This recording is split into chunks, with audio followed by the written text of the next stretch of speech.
Welcome to Washington Talk. I'm Young-Yo Kim. North Korea is facing a confluence of challenges. It is fighting a COVID-19 outbreak despite its efforts to fend it off during past 2 years by a tight border closure.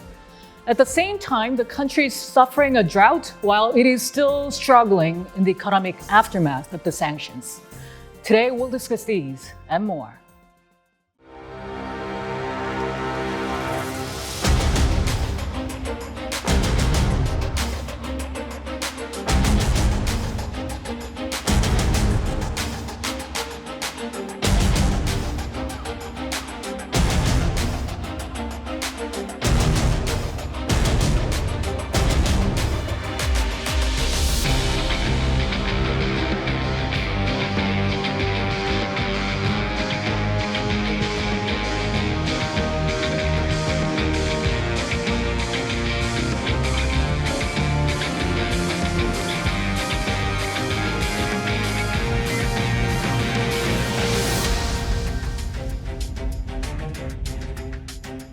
We absolutely will, and we certainly, as we attempted in this last resolution, will push for additional sanctions.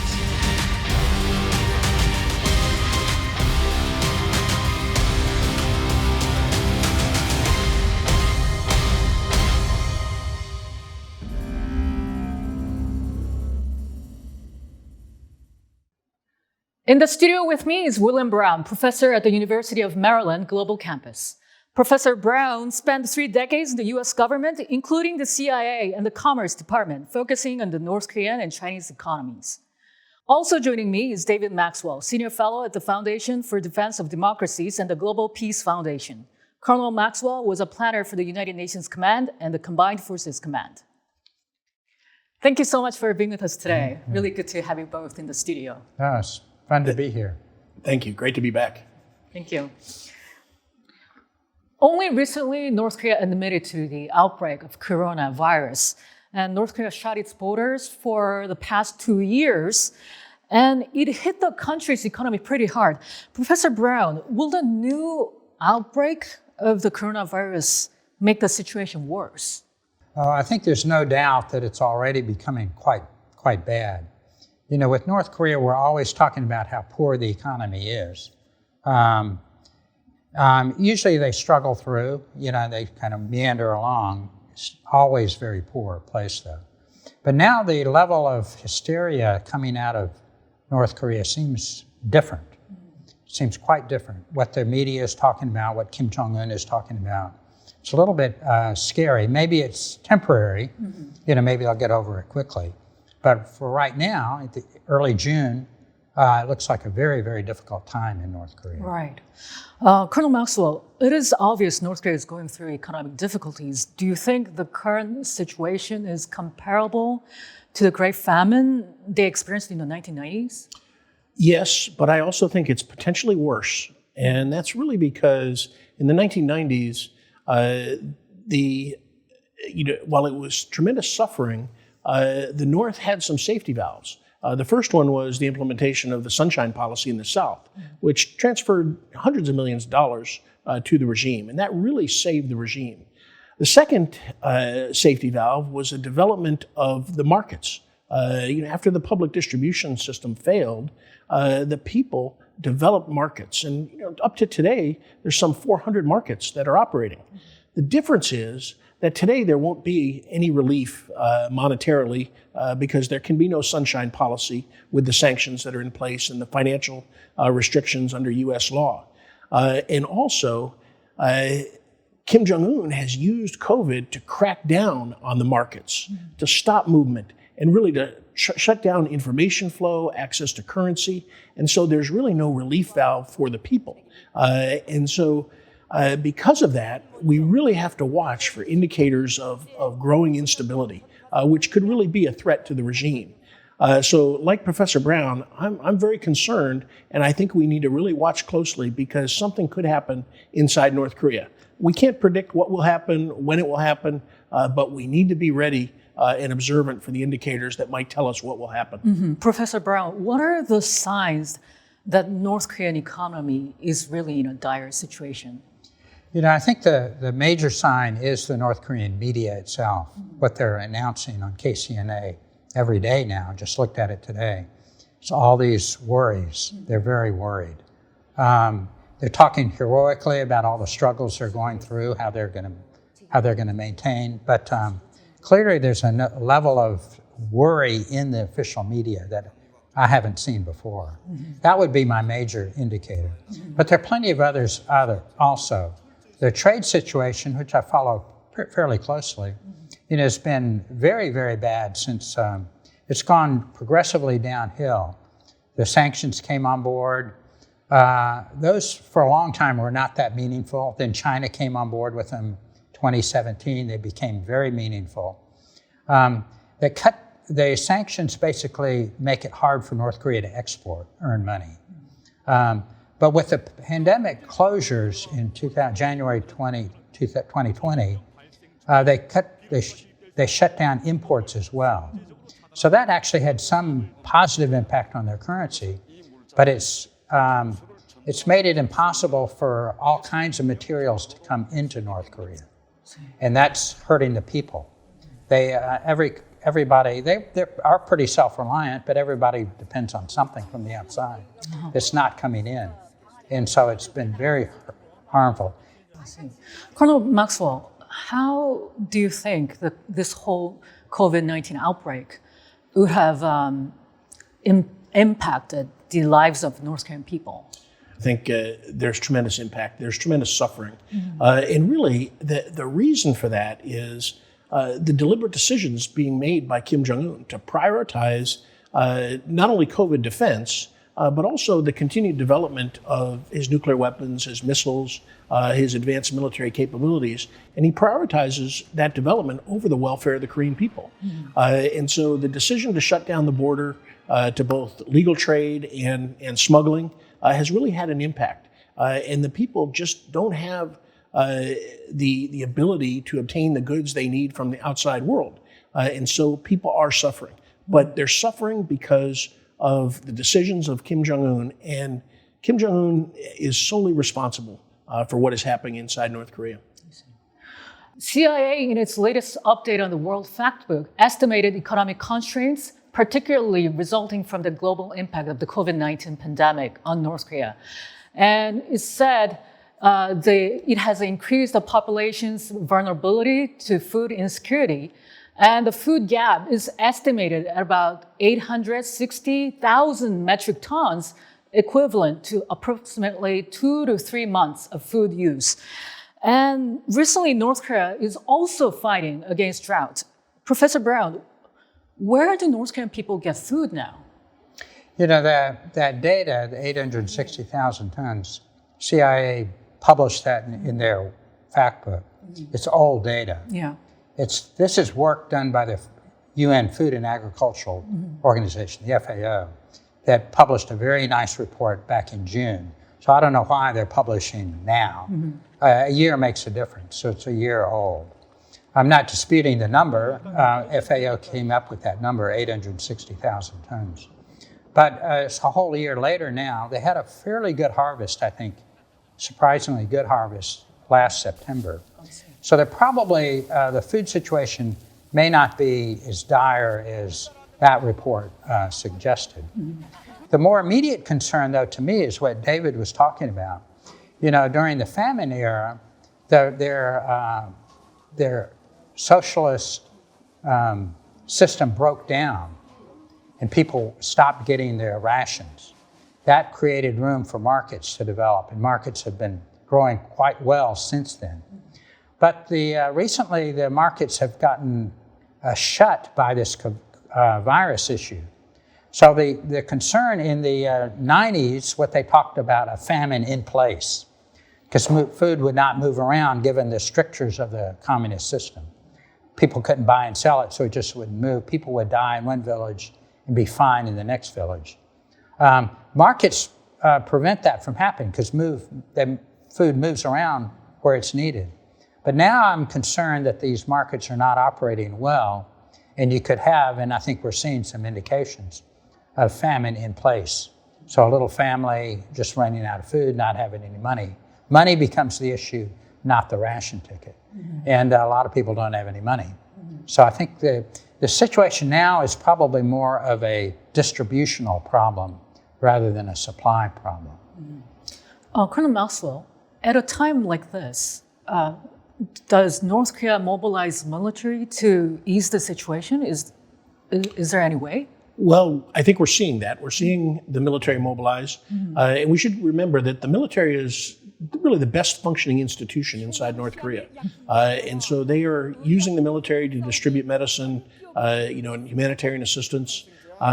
It's possible that the military has been vaccinated. There are reports that they've used Chinese vaccines with the military. There's other reports, though, that they've accepted no vaccines. And of course, we've heard Kim Jong-un refuse support from South Korea, the United States, and the international community.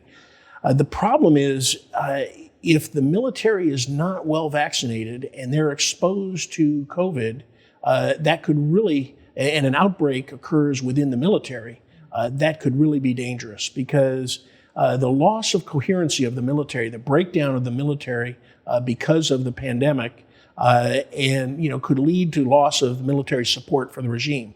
And that could really threaten the regime and create instability inside North Korea. So I think the regime is desperate. They depend on the military, but they're taking risk by exposing the military in trying to stem the COVID outbreak. I see.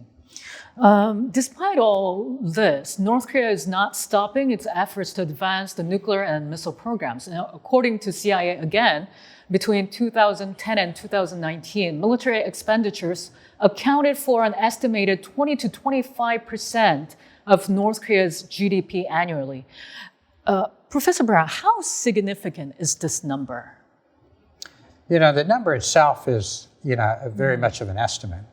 I made an estimate for them about 40 years ago, gave the same number basically, 20, 25% of GDP. 15, I think I said 15 to 20% of GDP. But there's no question it's a lot, that the North Korean government spends a huge amount on its military, probably more than almost any other country imaginable. What that does is, if you think of a GDP, all the production of a country, usually, say in America, 70% or so is consumed. We live well, we eat up 70% of what we make. A country like China has grown very well by consuming maybe 50 or 60% of its GDP, leaving what? Leaving 40% for investment. So China, we all know, has been on this incredible investment tirade for 30, 40 years, and it results. You see all the result of that. In North Korea, their income levels are so low, they probably consume 50, 60% GDP. If 25% more goes toward military, and another probably 20% to the administration of the government, that leaves nothing for investment. So what I've been seeing in North Korea over the last 10 years is extremely little investment. Colonel Maxwell, North Korea is often criticized for allocating the resources to wrong places. Why isn't this changing? Well, because I think, first of all, the regime, Kim Jong-un, prioritizes the survival of the regime, the elite, and the military over the welfare of the people. And I think in addition to the economy, the internal economy that exists, North Korea is conducting illicit activities around the world, from counterfeiting money, cyber theft, other illicit drug trafficking, overseas slave labor. All of these are designed to bring funds to the regime. And those funds could be part of the GDP, even though they're illicit. But Kim uses those to fund his military and to fund the elite, and not for the welfare of the people. And I think this is one thing we should keep in mind with the COVID paradox, which I like to call it, because on the one hand, the regime is deathly afraid of COVID. On the other hand, the regime has used COVID as an opportunity to further oppress the people, to prevent resistance. And they've instituted these draconian population and resource control measures to really prevent resistance. The regime could use its existing funds, its illicit funds that it raises, for the welfare of the people, but it chooses not to. And it is widely suspected that North Korea is preparing for its 7th nuclear test, and the U.S. said it'll pursue new sanctions if North Korea does conduct a nuclear test. And China and Russia recently vetoed UN Security Council's push for new sanctions on North Korea. But if North Korea actually does test nuclear weapons, wouldn't China and Russia, wouldn't they have to change their stance? Well, I think that in today's situation of strategic competition, we cannot expect any help from China and Russia to solve the security problems of South Korea and the United States with regard to North Korean nuclear weapons. I think it's clear that China and Russia look at the dilemma and the distraction that Kim Jong-un causes the United States as positive for them. Now, I think it's important, as our UN ambassador the U.S. ambassador to the UN said, we should try to impose sanctions. We should recommend them, if only to keep China and Russia on the record of supporting North Korean malign activities. And the three of them, Xi, Putin, and Kim Jong-un, are demonstrating that they are not acting as responsible members of the international community. And so if they test, we should push for sanctions, but we should also improve our military readiness, ensure and demonstrate our strategic reassurance and strategic resolve and extended deterrence to defend South Korea. Professor Brown, if the United States push for additional sanctions on North Korea, is there any area that can really press North Korea? I think really not. I think U.S. has never traded with North Korea. We have huge sanctions. We've always had huge sanctions on North Korea. I don't think there's much more that we can do in economic sanctions.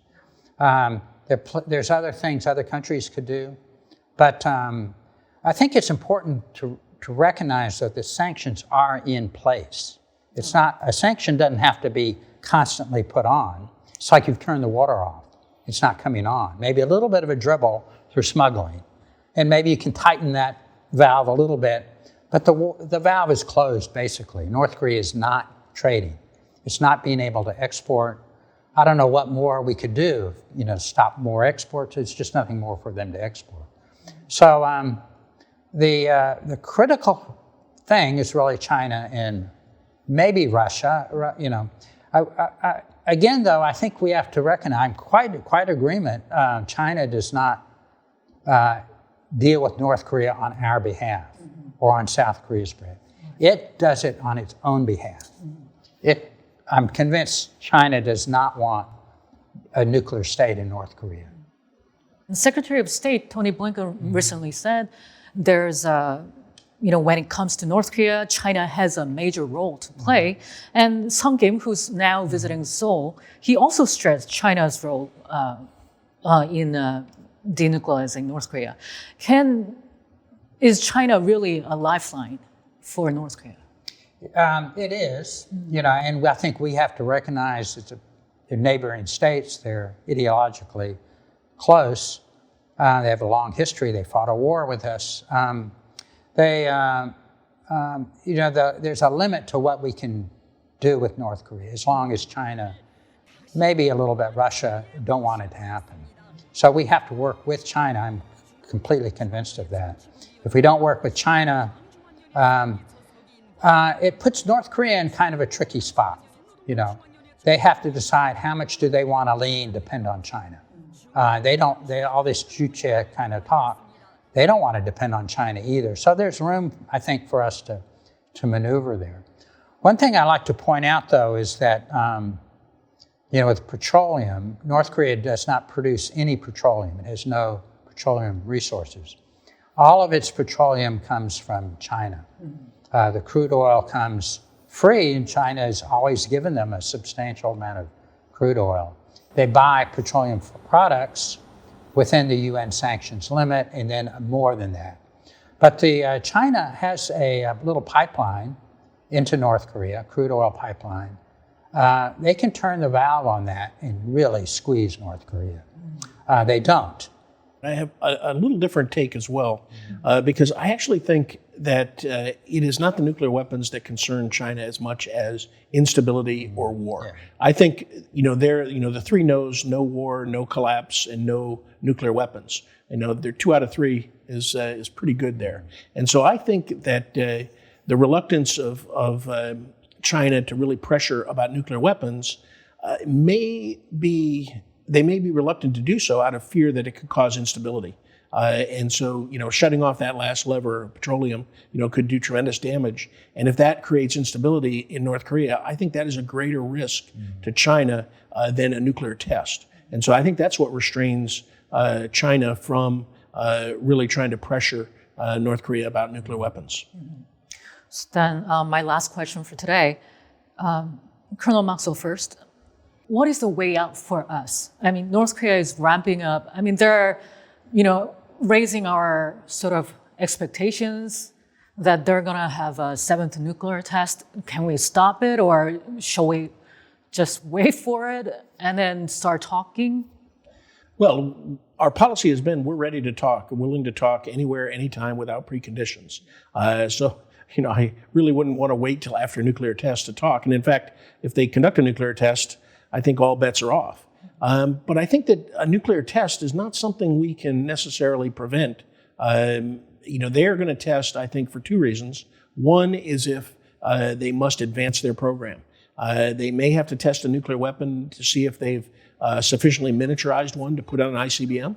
And then, of course, they do conduct tests as part of their political warfare strategy, their blackmail diplomacy, to really put maximum pressure on us to try to get sanctions relief. We have to recognize North Korea's strategy, we have to understand it, we have to expose it, and we have to attack that strategy with information. And so I also think, just to say, we really need to take a long-term approach. We focus on the nuclear problem. It is a threat, it is a real problem, but it is North Korea that is the problem. And until the Korea question, the unnatural division of the Korean Peninsula, is resolved, really, frankly, until there is a free and unified Korea, we will never see an end to the nuclear program, the missiles. And so I think we have to really take a long-term approach while we have to cope and contain and manage the problems that Kim Jong-un causes all of us. Mm-hmm. Professor Brown, your final thoughts. They've created this idea that nuclear weapons protect the regime. I'm thinking the nuclear weapons are the undoing of the regime. And their economy has gone straight downhill. They were a pretty strong economy in the early 1980s when they did not have nuclear weapons. Now they have nuclear weapons, and their economy is in incredibly bad shape. They have, I think the internal security issue, the way that the nuclear weapons problem will be resolved is Kim or somebody in North Korea will realize that the nuclear weapons are creating latent instability in North Korea that they can't deal with. That, to me, is what we should focus on. Not so much the weapons, but the stability. And I don't mean to destabilize North Korea. What I mean is to tell them they are destabilizing North Korea. And we could help them out of that mess, but they are creating a huge mess for themselves.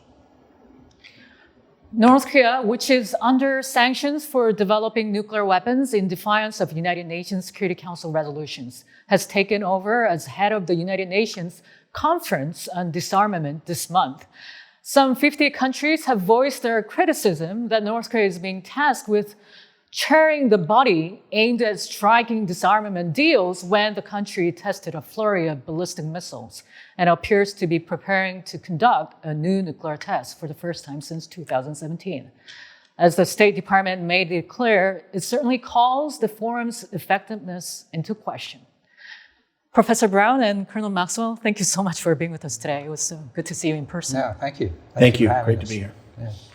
And that does it for this week's Washington Talk from Voice of America. Please join us again next week for more analysis.